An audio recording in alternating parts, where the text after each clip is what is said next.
Welcome in to 76ers Now. I am Jake Chipper. NBA free agency is just a matter of hours away. So, on today's show, I'm going to tell you everything you need to know to be ready for 76ers free agency. Who has accepted their player options, guys that have declined their options, guys that are free agents that Philadelphia needs to bring back, and players they could try to target in free agency to bring in and bolster the margins of this roster. We're going through everything here on today's show so you can be fully informed as we head into tonight's free agency. Speaking of free agency, we will be live on the channel right here on 76ers Now tonight for our live coverage of 2025 NBA free agency. We'll be live about an hour before that kicks off. Free agency officially begins at 6 p.m. Eastern, so we'll be live around 5 p.m. Eastern. Again, it is 100% free. We'll be talking Sixers, but also talking every single move that is made across the NBA and in free agency. So come hang out. We'll have a good time. Hit that sub button and turn on your notifications so you are notified when we go live. You will not miss a thing. All right, let's get started with sort of everything that's happened in the past few days to a week regarding the Sixers and some of their free agents. So a lot of players for the Sixers either had player options or they had team options that the player had to accept or decline, or that the team had to accept or decline. Starting with Kelly Oubre, had an $8.4 million player option that he did accept. So he will be returning to Philadelphia next season on that $8.4 million number. I think it makes a lot of sense. Obviously a fan favorite, someone who plays hard. He's athletic, a little bit inconsistent offensively at times, but makes sense that he does accept this option. Don't think he would have gotten too much more money on the open market. And the Sixers will be happy to have him back. Andre Drummond also accepting his player option at about $5 million, and makes sense again to me why he would pick that up. Probably wouldn't have gotten more than that in the open market in free agency. If I'm the Sixers, I don't know if I necessarily want Andre Drummond back on this roster next season. I like what Adam Bonus showed in the back half of the year. Drummond was pretty inconsistent and injured last year. I'd rather get a new, fresh body in free agency that you can bring in as some backup center depth. But as of right now, Andre Drummond is returning to Philadelphia. A bit of a surprise to some people, as Eric Gordon did decline his $3.4 million player option. But if you're watching the show, you would have known this wasn't really a surprise because Eric Gordon, because he's played in the NBA for so long, his minimum contract is actually higher than $3.4 million. I think it's about $3.6 million. A return to Philadelphia has not been ruled out, but with obviously BJ Edgecombe being drafted by Philadelphia, hopefully Grimes is returning. We'll talk about Quentin Grimes here in just a moment. You have Max, you have McCain. I don't really think I need Edwards back. Daryl Morey said he wants to get younger, get more athletic. Eric Gordon doesn't really fit that mold, but maybe he does return on a minimum deal. He showed some good things around that January mark before he got injured and ended up having to miss the rest of the season. Then a couple guys who had their team options decline. This is up to the Sixers whether they want to bring him back or not. Lonnie Walker at $2.9 million was obviously signed near the back end of the year this past season and played decently for Philadelphia in pretty limited action. But at $2.9 million, he will not be returning. Kind of makes sense. Sixers really need every dollar they can get at the moment. And so Lonnie Walker, again, in that heavy guard rotation the Sixers already have, just have to see him getting minutes. Same can be said for Jared Butler, who also had his team option declined by Philadelphia at about $2.3 million. He also won't be returning. I liked what Jared Butler showed in his time with Philadelphia after coming over in that Reggie Jackson trade from the Washington Wizards, but unfortunately, he will not be returning. Neither of these guys, there hasn't been talks of them possibly coming back, so more likely than not, they will be hitting the open market, and they will probably be heading elsewhere. Kind of wish they could have figured out a way to keep Butler at $2.3 million, but I do understand why that was the decision that was made. Also, if you missed it, a pretty big move happening just a few days ago for the Sixers regarding Justin Edwards, of course, a former UDFA from the 2024 NBA draft, ended up signing a standard NBA contract with the Sixers when he was really playing phenomenally down the stretch for Philadelphia, and he had a team option this offseason. Philadelphia declined that to give him this new 3-year deal, according to Shams Charania reported that a few days ago, averaged 10.1 points and in 26 minutes, last season for Philadelphia. He will receive 2 guaranteed years on the new deal, so that third year of the deal most likely a player or a team option. He'll earn $2 million next season, again, after Philadelphia declined his $1.9 million option. Shot 45% from the field, 36% from three, and really those last 20 or so games when he got a chance to prove himself with all the injuries Philadelphia had, I thought he did a great job of showing he can make an impact on this team in this rotation. And I think getting him at $2 million starting next season is an absolute steal for Philadelphia. And glad he, got some long-term security on this deal. And I'm glad the Sixers were able to get what I think is going to be a steal of a contract for the years to come. So this is what the roster is looking like as of right now with all the guys that are under contract for Philadelphia. This does include the rookie deals of VJ Edgecombe and Janai Broome, which are not official yet. They're kind of just cap holds at the moment, and we'll factor that in the salary. So they don't have official deals yet, but for all intents and purposes, they are on the roster. You have Tyrese Maxey, VJ Edgecombe, Paul George, Kelly Oubre, Joel Embiid, as well as Jared McCain, Ricky Council, Justin Edwards, Janai Broome, Andre Drummond, Adem Bona. That is what the roster is looking at right now. Don't worry too much about where I put guys. VJ Edgecombe as a starting 2, Kelly Oubre as a starting 4. Just know these are all the guys that are currently under contract for Philadelphia before we head into free agency in just a little bit. Speaking of heading into free agency, what are the Sixers working with in terms of salary cap space and money? Because it's a little bit tight for Philadelphia, and this is going to be very important when it comes to re-signing some of their own guys. So right now, with all the players on the roster, including VJ Edgecombe, Janai Broome, Sixers are at about $179.8 million in current salaries. That is well over the about $150 million salary cap. So they have no salary cap space, but they are still under the aprons as of right now. They have about $13.6 million under the first apron and about $25.5 under the second apron. That second apron number is very, very important to monitor, especially when you consider how much money Quentin Grimes might get, because if the Sixers use the taxpayer mid-level exception on a player for about $5 million, they will be hard capped and cannot go over the second apron. So how much money does Quentin Grimes get? We're going to talk about that here in just a second, but important to remember, about $25 million until that second apron is going to make things tough for Philadelphia as they try to work through some of their contracts. Now, when you talk about what players the Sixers have in free agency, guys that were on the roster last season that are going to be needed to be re-signed or moving on to their next team. Of course, Quentin Grimes, we talked about, he is restricted, so the Sixers can match any offer he gets. We'll see how much money he gets. There's reports he's asking for a little bit of money that we'll get to here in just a minute. Guerschon Yabusele, an unrestricted free agent, so the Sixers don't really have his rights. They would have to use an exception to sign him. That's going to be tricky. Kyle Lowry, unrestricted, and then Jeff Doughton, Jalen Hood-Schifino, also unrestricted free agents as well. We'll see if they end up returning to the team. Kyle Lowry, more and more, it kind of seems like he'll be back for one last season with Philadelphia. We know he wants to be back. Does the team want him back? We shall see. Now we'll get into all the latest on Grimes, on Guerschon Yabusele, plus some free agent targets for Philadelphia, guys they could bring in external free agency to add to this roster and round out their rotation. But first, we had a great deal going on with our friends at Fanatics right now. Tyrese Maxey jerseys, these sick City Edition jerseys from this past season, are on sale, on clearance, 50% off. They are now just $60.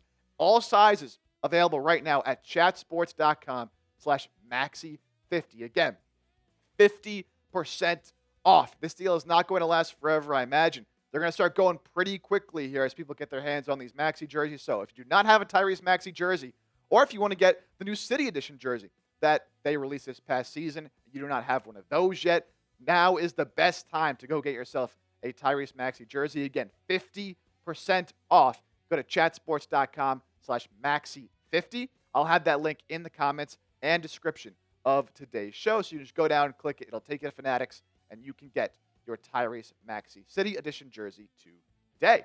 All right, let's get to the latest here on Quentin Grimes. So officially now a restricted free agent. Philadelphia tendered that $8.7 million qualifying offer on him. Really just a formality to ensure and make it official that he is a restricted free agent, and the Sixers can match any offer he does get. Now, according to Mark Stein, this was back a few days ago, I believe at the end of last week, the Sixers were feeling pretty confident that they could retain Grimes again because they have that restricted tag on him. They can match anything, and they felt like whatever money he get, they would be able to match that. But then we got a report from Tony Jones of The Athletic, and apparently Quentin Grimes looking for $25+ million on this new deal. You go back to what I said about the second apron space only having about 25.5 million. That's going to put the Sixers right up against it. So I was hoping Grimes would come in closer to that 17 to 20 million dollar range. I understand why he wants to cash out and get this big bag, but if he really is demanding $25 million, that's going to really hurt the Sixers in their ability to sign other players this offseason. But I don't think they have a choice. I think they kind of have to bring back Grimes. You cannot lose him for nothing. So I do fully expect Quentin Grimes to be back. We'll see what the number ends up being. Hopefully it's lower than that $25 million mark, because that would, again, be expensive and really hurt this team's ability to re-sign some of their own guys, especially Guerschon Yabusele, which we'll get to in a second. So we will see. But again, I do fully expect Grimes to be back. I'm not worried about him going to another team, the Sixers not matching. I think he will return, hopefully today, as we sit here on day one of NBA free agency. Predict it for me. How much money is Quentin Grimes going to cash out for? 25 million, 20 million? I'm going to guess right now and say he gets $20 million a season average annual value. But you predict it for me. Let me know in the comments section right now. Now we can get to Guerschon Yabusele. Of course, he's an unrestricted free agent, so the Sixers really are going to have a tough time bringing him back. They don't have any cap space, so they're going to have to use one of the mid-level exceptions if they want to bring him back. But unfortunately, they can't really offer much more than the non-taxpayer, or than the taxpayer mid-level exception. It's about $5.5 million. So if another team throws him a bag, he's most likely gone. Philly Sixers Galaxy had this to report on Twitter the other day that multiple playoff teams, specifically from the Western Conference, are planning to pursue Guerschon in free agency. Yabusele has loved playing in Philly. There is mutual interest in a reunion, but the Sixers have expressed little confidence in their ability to re-sign him. I share that sentiment. I am not very confident Philadelphia can bring back Guerschon Yabusele. Again, all the team has to do is really throw him somewhere from $9 to $10+ million. And unless Guerschon's willing to take a discount to play here in Philadelphia, he's probably going to be gone. I'm going to guess he ends up in San Antonio playing for the Spurs, reuniting with Victor Wembanyama. Of course, played with him on the French national team in the Olympics. Just not enough money for the Sixers because they need to bring back Grimes, to bring back Yabusele. Wish we could have seen him play some meaningful games, some meaningful playoff minutes for this team. He was one of the most consistent players for Philadelphia last season after they brought him back to the NBA.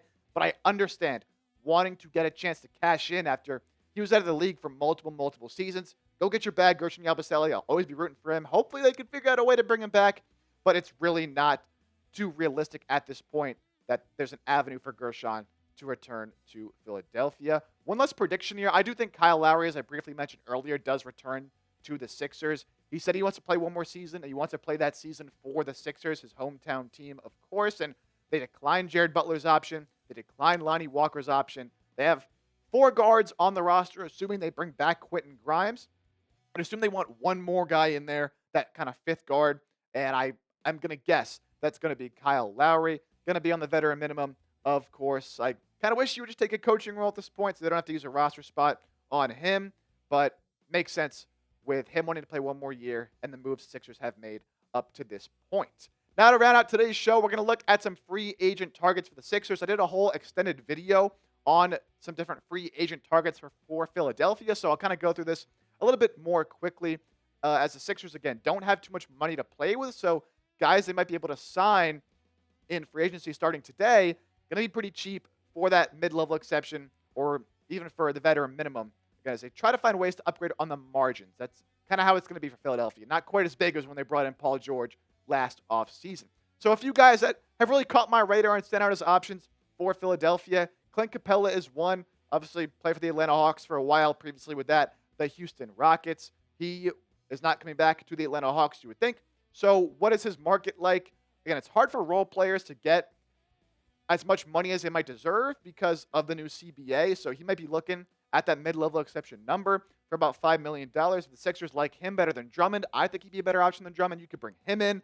Luke Kennard, I saw people not loving this option, but look, he's not going to play a whole lot. Just a specialized skill set off the bench for a cheap contract. One of the best three-point shooters in the NBA. Amir Coffey, bit of a do-it-all wing player for the Clippers. He's really not a great defender and operates mostly with the ball in his hands. Not a great off-ball player, but I think as a little bit of a bigger wing out there. You could use some depth in that area. And then a couple other big men, Precious Achua, Chris Boucher, are options. Kind of 4-5 hybrids, give you some positional flexibility. Boucher can shoot the three a little bit better than Achua. I think Achua a little bit better of an interior player. So if you're looking for some of that 4-5 positional flexibility, because Clint Capella, you're not running him out there at the 4. One of those guys could certainly be an option.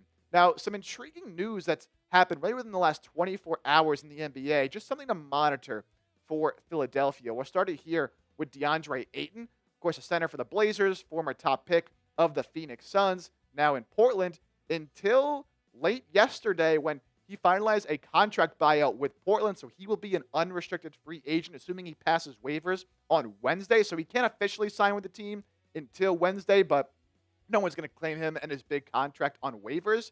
We'll see, what kind of deal he ends up getting.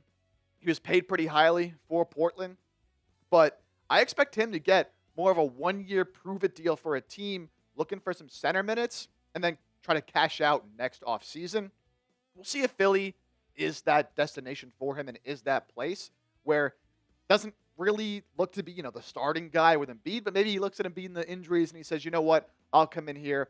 Hopefully the Sixers get off Drummond, and then you could see if Ayton can provide you anything as, that flex starter backup big. Of course, you still have Adam Bona to play a bunch of minutes as well. Also wanted to bring up this that happened with Malik Beasley. He was due to get paid this offseason, had a really, really good year for Detroit, and it was in line for a pretty solid contract.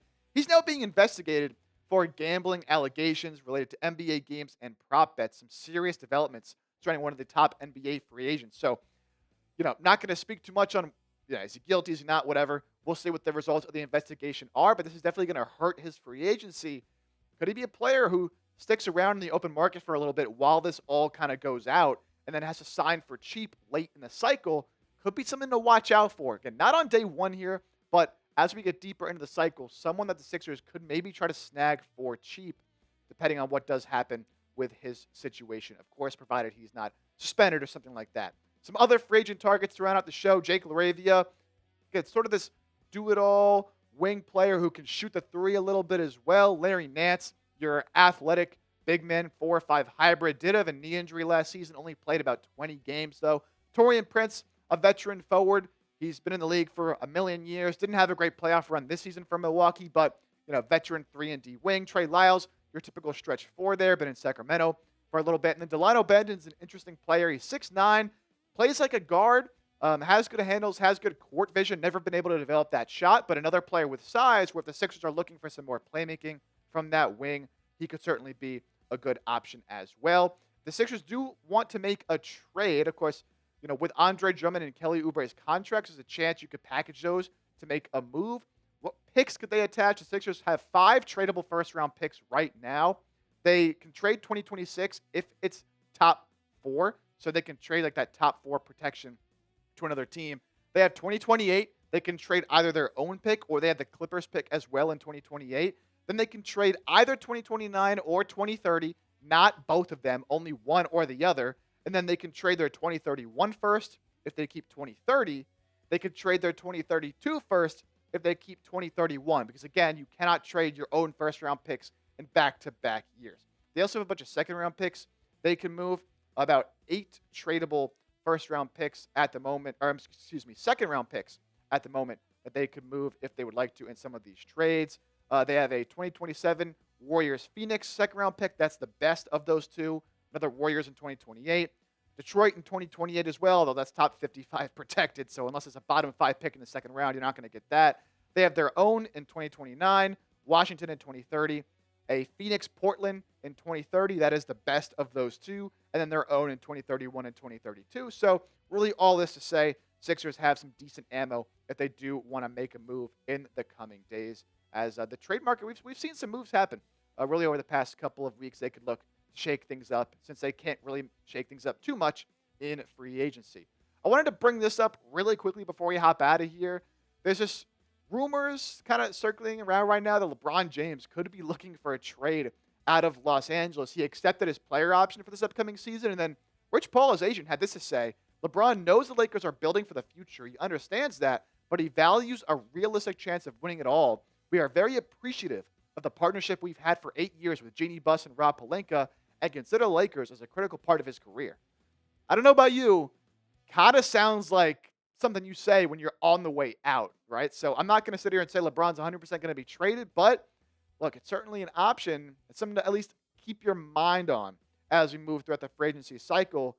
Sounds like maybe he's not in love with this sort of rebuild of sorts that the Lakers are going through, although this could also just be leverage and a push to try to get the Lakers to really improve this roster as we head into the season. Maybe a Paul George for LeBron swap, though. You never know. Sixers do have some picks, as we showed, that they can play with. All right, free agency, again, just a few hours away. Name a player you want the Sixers to sign. Could be one of the guys you mentioned here today. Can be somebody else that I did not hit. Show me you know ball. Get down in the comments section and let me know who you would like to bring to Philadelphia. Keep it realistic, though. Someone that they could actually afford. One last reminder to hit that sub button and join us for our free agency live show tonight. It's going to be a lot of fun, very interactive. When you're there, you have questions, comments. We're always chopping it up with the people. We love to get you involved. That is what we do. So subscribe, turn on your notifications. Again, we'll be live about an hour before free agency at 5 p.m. Eastern. So be sure to join us, and I will see you then for the start of NBA free agency.